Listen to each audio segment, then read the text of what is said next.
I'm Kimmy Scheible. I'm a senior and a co-term in psychology and minoring in linguistics. My first power class was about nature, the rhetoric of the wild, and it was making and unmaking of rhetoric. And I did a project in that class that was about kind of exploring definitions of nature and the distinction between humanity and nature and where that line may lie or may not lie, if there may not be a distinction at all. And that was really different from my general area of interest, so that was a fun thing to explore.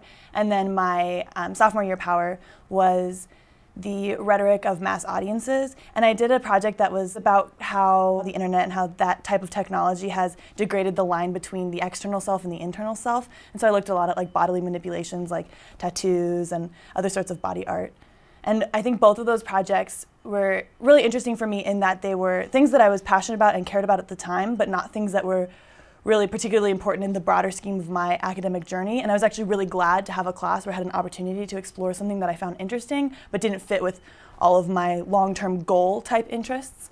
I think that one of the most valuable skills I gained from Power was in Power 2, learning the distinction between what you need to do to write a paper and what you need to do to present the same evidence but in a different medium.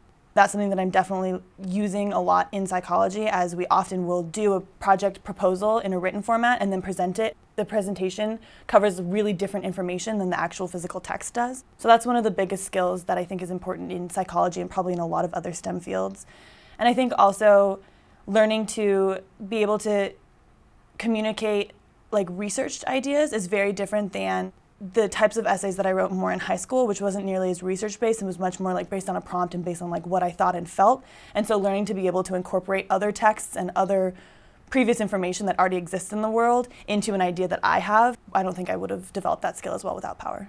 Because I feel, a pretty strong foundation already. I came out of a high school where we did have the opportunity to learn a lot about writing and to practice writing a lot. I wasn't as concerned with how to put my ideas together and how to format a paper, and these were things that came somewhat naturally to me. And so I focused a lot more on being able to cater what I was writing towards a particular audience and towards a particular topic. And that's something that I still use all the time. I'll sit down and say, well, this sounds really good, but maybe I should make it more technical. Or this sounds really logical, but maybe I should make it a little bit more accessible, or things like that. It's just catering it to the right audience. So one of my favorite experiences with writing at Stanford has been being a writing tutor, where I get to not only improve my own writing skills and kind of bring into context all the different kind of approaches that there are to starting and finishing a writing project. I've also really been able to delve into a lot of different topics and seeing how you write in different fields. Like philosophy has a really interesting writing style, and that's made me realize how much I've really honed my psychology writing and how different that is from a lot of the humanities writing that we do, but how without being able to communicate effectively in either one, you couldn't do the other.